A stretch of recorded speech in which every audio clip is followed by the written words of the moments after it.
जरा सोचिए, कोई अपनी ही शादी से फेरों के बीच से उठकर चला जाए। क्यों?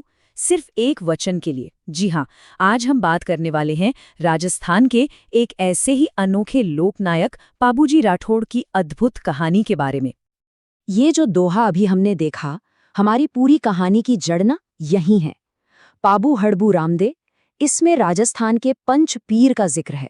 मतलब 5 ऐसे महान संत जिन्हें वहां की लोक संस्कृति की आत्मा माना जाता है। और हाँ, इन्हीं 5 पीरों में से एक हैं हमारे आज के नायक पाबूजी।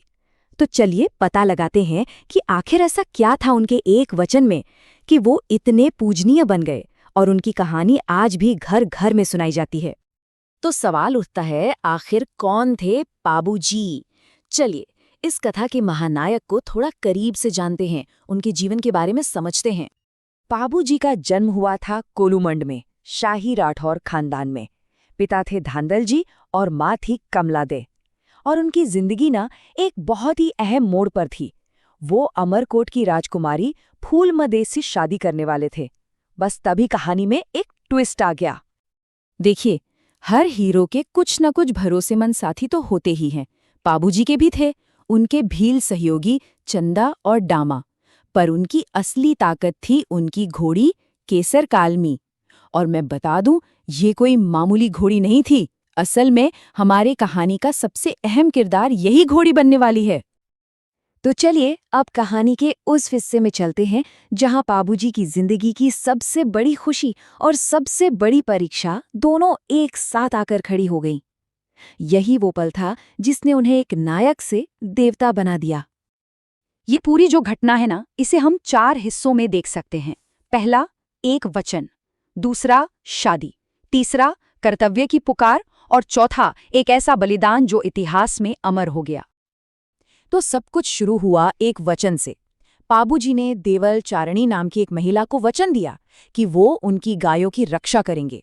और हमें ये समझना होगा कि उस जमाने में एक राजपूत के लिए वचन का मतलब क्या होता था। वो उसका धर्म था, उसकी पहचान थी। अब जरा उस सीन को इमेजिन कीजिए। शादी का मंडप है, मंत्र पढ़े जा रहे हैं और पाबूजी सिर्फ 3 फेरे ही ले पाए थे। सोचिए, 7 जन्मों का रिश्ता बस शुरू ही हुआ था कि उनके दिए हुए वचन की परीक्षा की घड़ी आ गई। और जानते हैं ये पुकार आई कहाँ से? हमलावर कोई दुश्मन नहीं, बल्कि उनके अपने बहनोई जींदराव खींची थे। वही देवल चारणी की गायों को चुरा के ले जा रहे थे।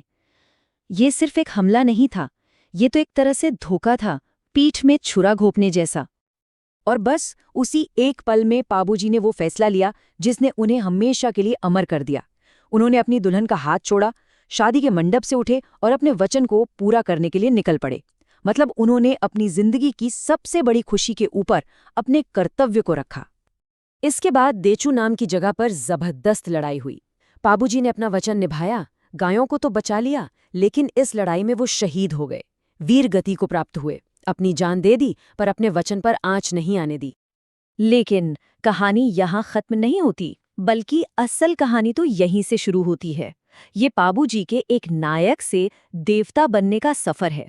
तो सवाल ये है कि उनके इस बलिदान ने उन्हें लोगों के दिलों में भगवान का दर्जा कैसे दिला दिया। आज के समय में पाबूजी को कई रूपों में पूजा जाता है।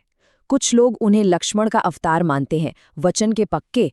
तो वहीं ऊंट पालने वाले उन्हें अपना रक्षक देवता मानते हैं। यहाँ तक कि प्लेग जैसी बीमारियों से बचाने वाले देवता के रूप में भी उनकी पूजा होती है। मतलब शख्स एक, लेकिन भूमिकाएं देखिए कितनी सारी हैं। वैसे तो पाबूजी को बहुत लोग मानते हैं, लेकिन राइका या रैबारी समुदाय के लिए वो सबसे बड़े देवता हैं। ये वो लोग हैं जो ऊंट पालते हैं और इनकी मान्यता है कि मारवाड़ में सबसे पहले ऊंट लाने वाले पाबूजी ही थे और वो आज भी इनके जानवरों की रक्षा करते हैं। सोचिए, सदियां गुजर गईं, लेकिन पाबूजी की कहानी आज भी वैसी की वैसी जिंदा है। तो चलिए अब ये देखते हैं कि वो कौन सी खास परंपराएं हैं जो उनकी याद को आज तक ताज़ा रखे हुए हैं। उनकी कहानी को सुनाने के 2 बहुत ही दिलचस्प तरीके हैं। एक है पाबूजी की फड़। इसमें क्या होता है कि एक बड़े से कपड़े पर उनकी पूरी कहानी पेंट की होती है और भोपे जो पुजारी होते हैं वो रावण हत्ता बजाकर उस कहानी को गाते हैं। और दूसरा तरीका है पवाड़े। ये वीर रस वाले गीत या भजन होते हैं जिन्हें माट नाम के इंस्ट्रूमेंट के साथ गाया जाता है। तो ये जो विरासत 13वीं सदी में उनके बलिदान से शुरू हुई, वो फड़ और पवाड़ों के जरिए सदियों तक चलती रही और आज भी उनके जन्मस्थान कोलूमंड में हर साल चैत्र अमावस्या पर एक बहुत बड़ा मेला लगता है, जो इस अमर कहानी का सबसे बड़ा सबूत है।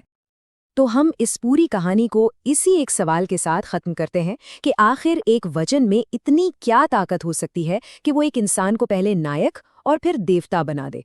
सोचिएगा जरूर।